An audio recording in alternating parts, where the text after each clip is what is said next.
प्रिय दर्शकबिन, यतिखेर तपाईले हेर्दै हुनुहुन्छ संघर्षमा कलमको युट्युब च्यानल सक नेपाल। र आजको बसाइमा हामीले अर्को एउटा यस्तो सुनाम धन्य प्रतिभाको सन्दर्भ सामग्री लिएर उपस्थित भएका छौँ। पछिल्लो समयमा हामीले हाम्रो च्यानलका माध्यमबाट हाम्रा श्रोता दर्शक महानुभावहरूको अपेक्षा अनुरूप विभिन्न श्रेष्ठ साधकहरूका जीवनीहरू, चर्चा परिचर्चाहरू, उहाँका काव्यात्मक प्रवृत्तिहरूका बारेमा जानकारीहरू उपलब्ध गरायो भनेदेखि हामीलाई ती सन्दर्भ सामग्रीहरू हुन्छ, हाम्रा अध्ययनका लागि, अनुसन्धानका लागि, खोजका लागि सन्दर्भ सामग्रीहरू हुन्छ। यस्ता सामग्रीहरू प्रसारण गर्दाखेरि राम्रो हुन्छ भन्ने यहाँहरूकै सुझाव सल्लाह र प्रतिक्रिया अनुरूप हामीले पछिल्ला दिनहरूमा हाम्रा कार्यक्रमहरूलाई दिवंगत हुनुभएका र एक जुग लेखेर जुगौं जोग आफ्नो सिर्जना कर्मले बाँचिरहनुभएका सृजनशील स्रष्टाहरूका र कालजयी स्रष्टाहरूका सिर्जनाहरूलाई र उहाँहरूको जीवनीलाई हामीले प्रस्तुत गर्दै आएका छौँ। र यसै क्रममा आजको बसाइमा पनि हामीले एउटा यस्ता सुनाम धन्य प्रतिभा जसलाई हामीले स्कुल तहमै पढेका थियौँ, मेरो प्यारो ओखलढुङ्गा कविता, हामी सानसानै छँदाखेरि बालकैमा स्कुल तहमा पढेका यी कविको सन्दर्भ पारेर आजको यो सामग्री लिएर हामी उपस्थित भएका छौँ। प्रिय दर्शकबिन, तपाईँले हेर्दै हुनुहुन्छ संघर्षमा कलमको युट्युब च्यानल सक नेपाल। र हामीले अन्तर मनका भावहरूको बन्न खोज्दै मलम समावेशी आवाज हो संघर्षमा कलम भन्ने उद्घोषका साथ 2065 सालदेखि निरन्तर क्रियाशील रहेर सृजनशील स्रष्टाहरूलाई मञ्च प्रदान गर्दै, अग्रजहरूलाई सम्मान गर्दै र अनुजहरूलाई प्रोत्साहन गर्दै अगाडि बढ्ने क्रममा हामी निरन्तर यहाँहरूकै माया, ममता, सद्भाव र सहयोगले आजको सम्मको अवस्थामा आइपुगेका छौँ। र आशा छ यहाँहरूको यो सद्भाव र स्नेह आगामी वर्षहरूमा पनि यस्तै रहनेछ भन्ने हामीले अपेक्षा पालेका छौँ। र अब कति पनि ढिलो नगरिकन आजको सन्दर्भ सामग्रीतर्फ लागौँ। सिद्धिचरण श्रेष्ठ, मेरो प्यारो ओखलढुङ्गा। हामीले सिद्धिचरण श्रेष्ठ भन्ने बित्तिकै मेरो प्यारो ओखलढुङ्गा सम्झिन सक्छौँ। बालबालिकाहरूका लागि निकै लोकप्रिय तरिका लेखिएको यो कविता उत्तिकै कालजयी छ। र सिद्धिचरण श्रेष्ठ उनै श्रेष्ठको आज स्मरण गर्ने दिन हो। 1969 ज्येष्ठ शुक्ल पञ्चमीका दिन सिद्धिचरण श्रेष्ठ, जसलाई हामी युग कवि भनेर चिन्छौँ, 1969 ज्येष्ठ शुक्ल पञ्चमीका दिन युग कवि सिद्धिचरण श्रेष्ठको जन्म भएको थियो। गतेका हिसाबले ज्येष्ठ 9 गते युग कवि सिद्धिचरण श्रेष्ठको जन्म भए तापनि उहाँको जन्म तिथिका आधारमा मनाउँदै आएको हामीले उहाँको परिवारजनहरूले गरे अनुष्ठानहरूका आधारमा तिथिको आधारमा जन्मदिन मनाउँदै आएको देखेका छौँ। ज्येष्ठ शुक्ल पञ्चमी तिथि त्यो कहिले के बार पर्छ, कति गते पर्छ, कहिले कति गते पर्छ, र गतेका हिसाबले 9 गते भए पनि ज्येष्ठ शुक्ल पञ्चमी तिथि कहिले मलमासले पछाडि सर्न सक्छ, नत्र ज्येष्ठमै पर्छ पञ्चमी तिथि त पर्न त कहिलेकाहीँ मलमासका कारण तलमाथि हुन सक्छ। यद्यपि 9 गते चाहिँ उहाँको जन्मदिन हो। र ओखलढुङ्गामा जन्मनु भएका सिद्धिचरण श्रेष्ठको बाल्यकाल 1969 को समय, त्यो बेला उहाँको घर छेउछाउमा स्कुल भनेको, स्कुलको नाम निशान भनेको केही पनि थिएन। स्कुलहरू भन्ने केही नाम निशान थिएन। ब्राह्मण बालकहरू मात्र घरका गुरुका घरमा गएर रुद्री, चण्डी, वेद पढ्ने गर्दथे भने अन्य परिवारहरूमा त्यो पढ्ने संस्कार पनि त्यति थिएन। र सिद्धिचरणका पिता भने दिनभर अड्डा र डेरा गरेपछि पनि रातिको समयमा 10-12 बजेसम्म चल्ने कचौरीमा व्यस्त रहनुहुन्थ्यो भन्ने हामीले पढ्न पाउँछौँ भने आमा चाहिँ प्राय पूजापाठमै व्यस्त रहेर दिन बिताउने गर्नुभएको देखिन्थ्यो। यस्तो स्थितिमा बालक सिद्धिचरण श्रेष्ठले ओखलढुङ्गामा 7 वर्षको उमेरसम्म केवल 12 खरीको मात्र अध्ययन गर्न पाउनु भएको थियो। ल हेर्नुहोस् त, हुने बिरुवाको चिल्लो पात हामीले उखान त सुनेका छौँ। त्यस्तै जस्तो उहाँका बाबा चाहिँ दिनभर अड्डा अदालत डेराहरूमा भुल्नुहुन्थ्यो, राति फर्किनुहुन्थ्यो। 10-12 बजेसम्म पनि कचहरीमा व्यस्त हुनुहुन्थ्यो भने आमा पूजापाठमै व्यस्त हुनुहुन्थ्यो। र यस्तो अवस्थामा 7 वर्षको उमेरसम्म उहाँले केवल 12 खरीको मात्र अध्ययन गर्न पाउनुभएको थियो। र 1976 सालमा उहाँहरूको बाबा आमा ओखलढुङ्गाबाट काठमाडौँ फर्किएपछि, काठमाडौँ बसाइ सरेपछि सिद्धिचरण पनि सँगसँगै काठमाडौँ आउनुभयो। र काठमाडौँमा आउँदाखेरि पनि त्यतिखेर पनि काठमाडौँमा स्कुलहरू थिएनन्।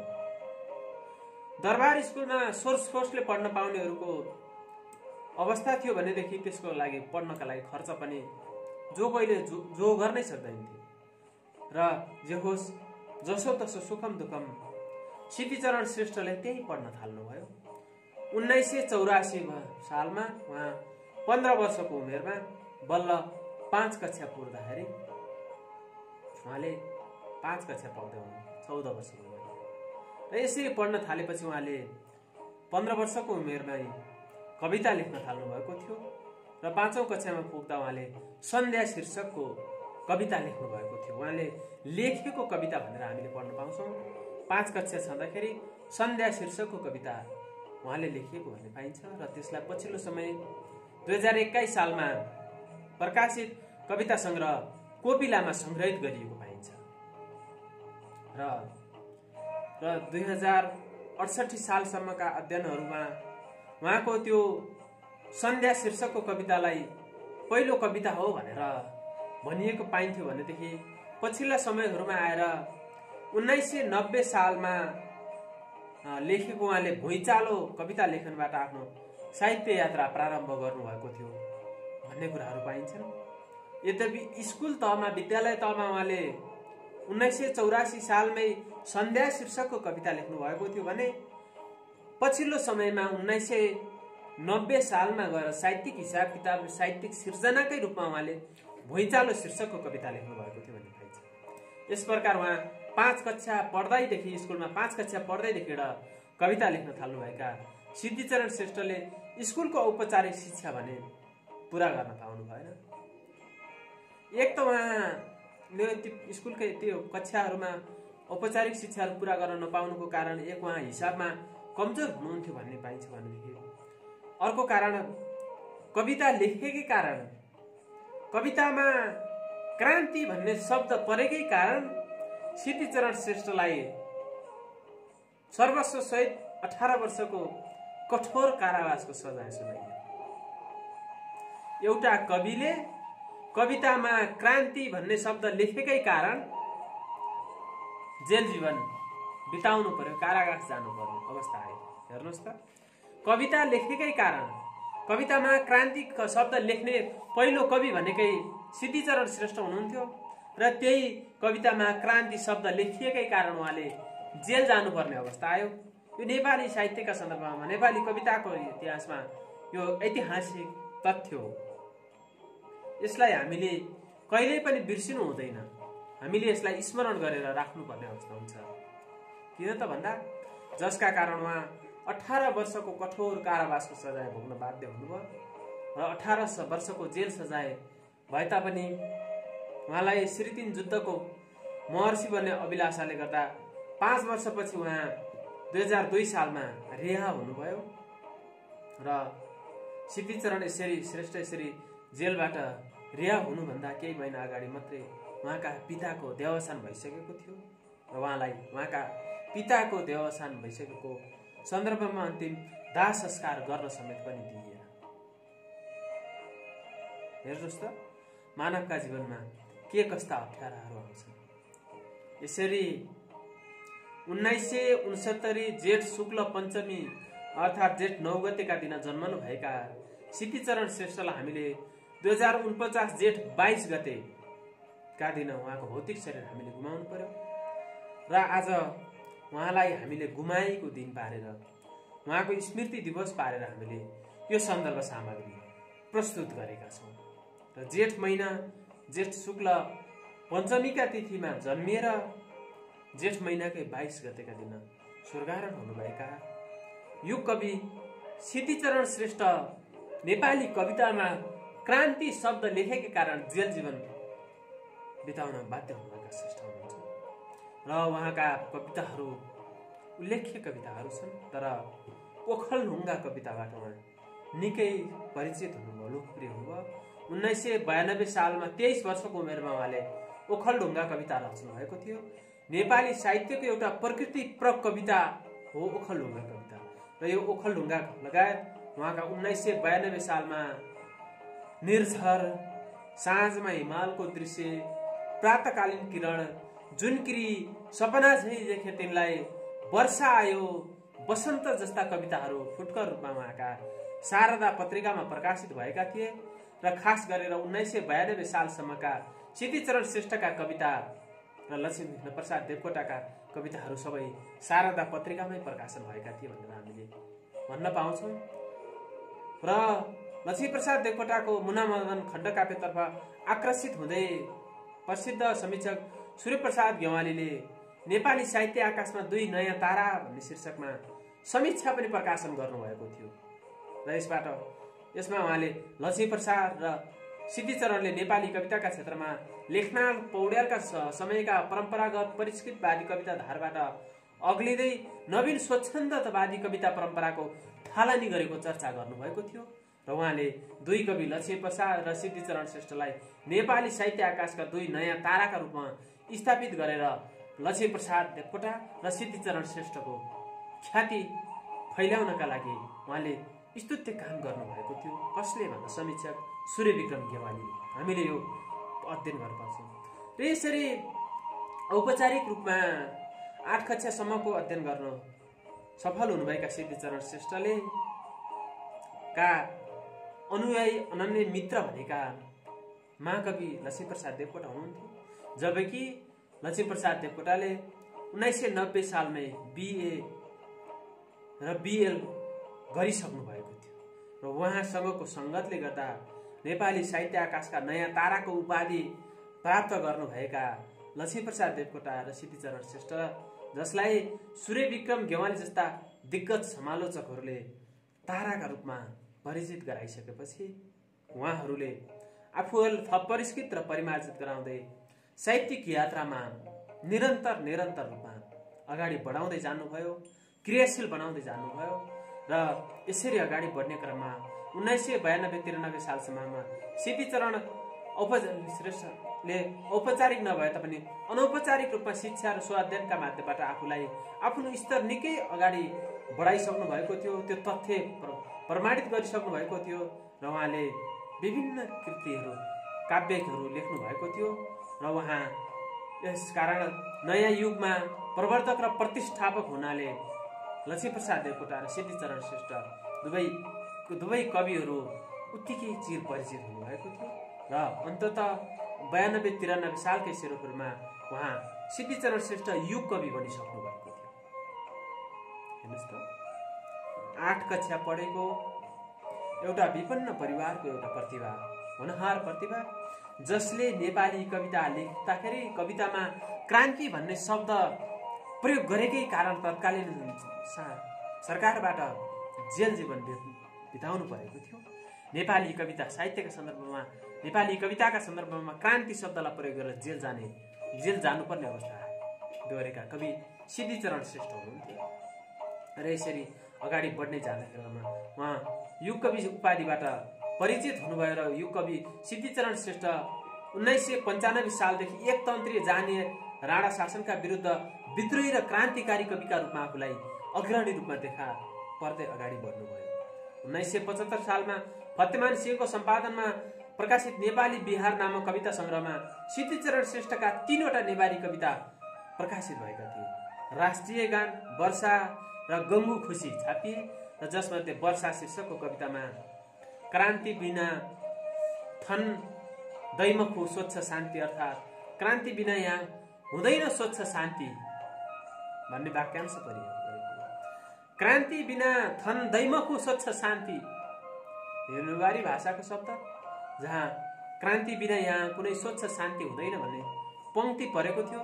र यही पंक्तिमा मुखरित कवि सिद्धिचरण श्रेष्ठको क्रान्ति चेतले गर्दाखेरि उहाँ 1996 देखि 1997 सालसम्म उत्तरोत्तर प्रखरता पाउँदै गएको कुरा कविका परिचयहरूमा अभिव्यक्त भएको पाइन्छ। र कविका परिचय चम्क युवक जस्ता कविता र विश्व व्यथा जस्तो शोक कविताहरूबाट पनि प्रष्ट हुन्छ यी उहाँले लेखेका फुटकर कविताहरू। किन त भन्दा उहाँले आफ्नो 4 वर्षीय छोरा विश्वचरण श्रेष्ठको शोकमा परेर लेखिएका कविताहरू पनि उत्तिकै बेजोड रहेका छन् र आफ्नो छोरा विश्वचरणको शोकमा उहाँले विश्व व्यथा शीर्षकको एउटा कविता लेख्नु भएको थियो। लामो शोक काव्य भने पनि हुने शोक कविता लेख्नु भएको थियो र उहाँले आज नखाऊँ नसुतौँ आओ अब मिली हडताल मचाऊँ, कसरी चल्ला विधिको सृष्टि लो त्यसको पाइन हेरौँ भन्ने खालका यस्तै खालका क्रूर जहानिया राणा शासनका विरुद्धमा क्रान्तिकारी हुँकार गरेर विद्रोह निम्त्याउने खालका अभिव्यक्तिहरूबाट तत्कालीन निरङ्कुश शासनसँग मात्र होइन कि सृष्टिकर्ता स्वयं परमेश्वरसँग समेत विद्रोह गर्न आतुर रहनु भएको भाव अभिव्यक्त गरेर उहाँले विश्व व्यथा शीर्षकको कविता लेख्नुभयो, जहाँ आफ्नो 4 वर्षीय छोराको शोकमा लेखिएको कविता थियो। र वास्तवमा यो कवि सिद्धिचरण श्रेष्ठ त्यस बेलाका आफ्ना भित्रै गुम्सिएका भावहरूलाई मुखै तुल्याउन नसकेको जो परिवेशमा एकतन्त्री क्रूर जहानिया राणा शासनको विरुद्धमा पनि युगीन विद्रोह र क्रान्तिको आवाजलाई बाँडिदिन अग्रसर रहनुभयो र उहाँले आफूमा रहेको अन्तर्निहित युवा कवित्व प्रबल रूपमा प्रकटीकरण गर्नुभयो र यो कुरा तत्कालीन जहानिया एकतन्त्रीय शासनलाई सह्य भएन। कवि सिद्धिचरण श्रेष्ठ जेलमा पर्नुभयो। हामीले केही सन्दर्भहरू अघि पनि उल्लेख गरिसक्यौँ। कवितामा एउटा क्रान्ति भन्ने शब्दकै कारण उहाँ जेल जीवनमा पर्नुभयो र जेल जीवनमा रिहा हुनुभन्दा अगाडि उहाँलाई कारागार सजायमा कठोरतापूर्वक निकै कठोर यातनाहरू दिइयो भन्ने पनि हामीले सुन्न आएका छौँ। यस्तो परिस्थिति बेहोर्दा पनि उहाँले आफूलाई नितान्त युग कविका रूपमा परिचित गराउनु भयो र युग कवि सिद्धिचरण श्रेष्ठ बनेर आजसम्म पनि उहाँले भौतिक शरीर हामी माझ नभए तापनि उहाँले नेपाली वाङ्मयका क्षेत्रमा कविता साहित्यका क्षेत्रमा छोड्नु भएको योगदान स्तुत्य रहेको छ र यसरी आफ्नो जीवनयात्रालाई अगाडि बढाउँदै आउनुभएका युग कवि सिद्धिचरण श्रेष्ठले 1990 सालमा भूकम्प पीडितोद्धार समितिको कारिन्दा भएर काम गर्नुभयो भने 1991 मा र 2022 सालमा शारदा पत्रिकाका सम्पादक भएर काम गर्नुभयो हो। उहाँ एउटा सरकारी कारिन्दा मात्रै होइन कि उहाँ त एउटा पत्रिकाको सम्पादक पनि हुनुभयो। अझ यो मात्रै होइन, उहाँ दैनिक आवाज पत्रिकाका प्रधान सम्पादक 2007 सालमा दैनिक आवाज पत्रिकाका प्रधान सम्पादक भएर पनि उहाँले काम गर्नुभएको थियो भनेदेखि 2012 सालमा कविता पत्रिकाका उहाँ संस्थापक हुनुहुन्थ्यो। नेपाल राजकीय प्रज्ञा प्रतिष्ठानका सदस्य हुनुभएको थियो 2014 सालमा भने कविता पत्रिकाका उहाँ 2018 मा प्रधान सम्पादक भएर काम गर्नुभएको थियो। प्रज्ञा प्रतिष्ठानले प्रकाशन गर्ने कविताका उहाँ संस्थापक हुनुहुन्थ्यो भनेदेखि 2018 सालमा उहाँ प्रधान सम्पादक हुनुभयो भने कविता महोत्सव गर्ने सन्दर्भमा पनि उहाँ संस्थापक भएर 2022 सालबाट कविता महोत्सव सुरु गर्नुभयो भने 2028 सालमा उहाँ राजकीय स्थायी समितिका सदस्य भएर पनि विभिन्न कामहरू गर्नुभएको थियो। हेर्नुहोस् त, एउटा क्रान्ति कविता लेखेकै कारण तत्कालीन सरकारको कुर दृष्टि परेका कारण व्यवहार परेका कारण जेल जीवन बिताउन बाध्य हुनुभएका कवि यो कवि सिद्धिचरण श्रेष्ठ समयको कालान्तरमा तिनै सञ्चालन गरेका राजकीय प्रज्ञा प्रतिष्ठानहरूका सदस्य हुनुभयो, सम्पादन त्यहाँबाट प्रकाशन हुने गरिएका पत्रिकाहरूका सम्पादक हुनुभयो, महोत्सवहरूका संस्थापक हुनुभयो। हेर्नुहोस् त, मान्छे आफ्नो कर्मले गर्दाखेरि नै ऊ निरन्तर अगाडि बढ्दै जाने हो। यसरी साधनामा लाग्दै आउनुभएका उहाँका मेरो प्रतिबिम्ब 2021, कोपिला 2021, कुहिरो र घाम 2045, सिद्धिचरणका प्रतिनिधि कविताहरू 2045, तिरमिर तारा 2046, बाँचिरहेको आवाज 2046 लगायतका कविता कृतिहरू प्रकाशित भएका छन् भने उर्वशी 2017, ज्यानमारा सन 2023, मङ्गलगान 2049 र आँसु 2066 खण्डकाव्य प्रकाशन भएका छन्। उहाँको खण्डकाव्य आँसु निकै लोकप्रिय खण्डकाव्य हो। आँसु शब्द आफैमा पनि अभिव्यक्त भएको छ। आँसु भन्ने कुरा त्यसै आउँदैन र सिद्धिचरण श्रेष्ठले आँसु काव्य पनि त्यसै लेखेका छैन। र ती काव्यका हरफहरू हामी पढ्न पुग्यौँ भनेदेखि हामी त्यसै पनि भाव विह्वल हुन्छौँ। यस्ता कालजयी कविता र काव्य लेख्ने उहाँको अनुष्ठानको सम्मानस्वरूप उहाँलाई 1990 सालमा भूकम्प तपमा, 2027 सालमा त्रिभुवन पुरस्कार, 2031 सालमा रत्नश्री स्वर्ण पदक, 2045 सालमा पृथ्वी प्रज्ञा पुरस्कार, 2046 सालमा वेदनिधि पुरस्कार र 2000 यस लगायत उहाँलाई गोर्खा दक्षिण बाहु, त्रिशक्ति पट्ट, श्रीराम पट्ट लगायतका विभिन्न पदक र उपाधि पुरस्कारहरू पनि प्राप्त भएका छन्। यसरी नेपाली साहित्यमा एउटा युग प्रतिनिधित्व गर्दै काव्य सिर्जनाद्वारा राष्ट्रोत्थानमा योगदान पुर्याउनु भएका युग कवि सिद्धिचरणका यावत योगदानहरूलाई समाज सामु जीवन्त राख्नका लागि उहाँको स्मृतिमा 2045 सालमा युग कवि सिद्धिचरण प्रतिष्ठानको स्थापना भएको छ र प्रतिष्ठानले सुरुका चरणहरूमा सिद्धिचरण युवा काव्य पुरस्कार वितरण सुरु थालेको थियो भनेदेखि पछि सिद्धिचरण युग कवि सिद्धिचरण पुरस्कार 2045 सालदेखि नै प्रदान गर्दै आएको छ।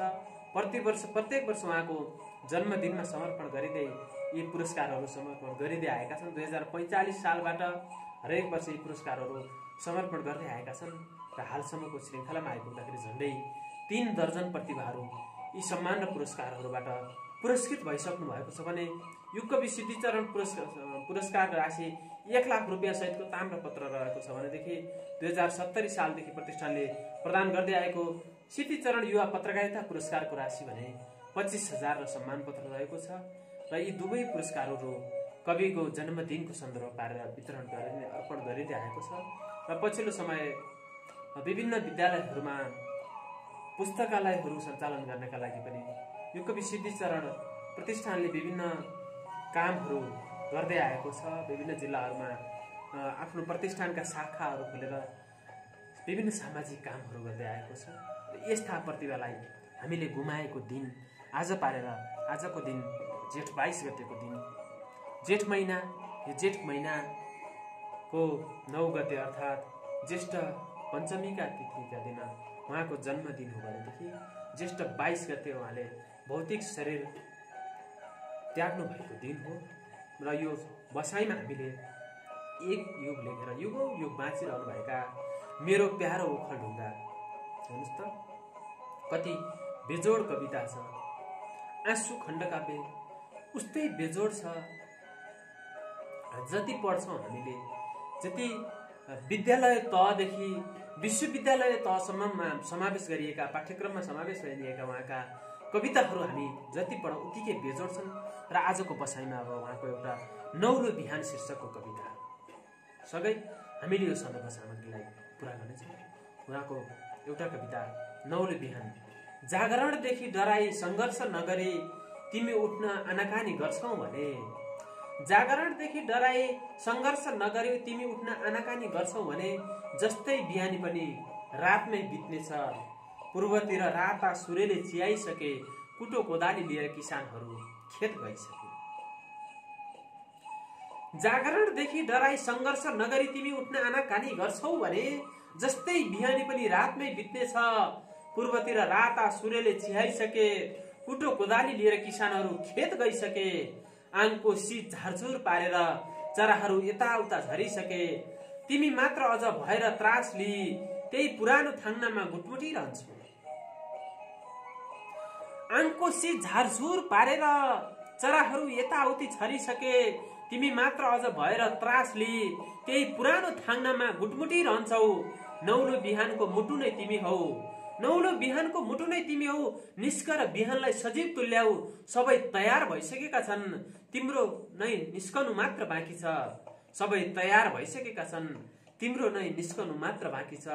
पुर्खाहरूले कति डाक्दा पनि अब विश्वमा आउन नसकेको, पुर्खाहरूले कति डाक्दा पनि अझ विश्वमा आउन नसकेको त्यो नौलो बिहान तिम्रो मुटुको ढुकढुकीसँगै आइसकेको छ, आइसकेको छ। त्यो नौलो बिहान तिम्रो मुटुको ढुकढुकीसँगै आइसकेको छ, आइसकेको छ। हो, नौलो बिहान हाम्रो मुटुको ढुकढुकी सँगसँगै सबैका घर बिहानहरूमा आइपुगेको हामीले देख्न पाइयोस् भन्ने अपेक्षा गर्दै आजको बसाइमा युग कवि सिद्धिचरण श्रेष्ठप्रति श्रद्धासुमन गर्दै उहाँहरूको साहित्यिक उहाँले पुर्याउनु भएको नेपाली वाङ्मयका क्षेत्रमा उहाँले पुर्याउनु भएको साहित्यिक अनुष्ठानको स्मरण गर्दै म असफल गौतम पनि आजको बसाइबाट बिदा चाहन्छु। यहाँको बाँकी समय शुभ रहोस्। शुभ दिन। जय साहित्य।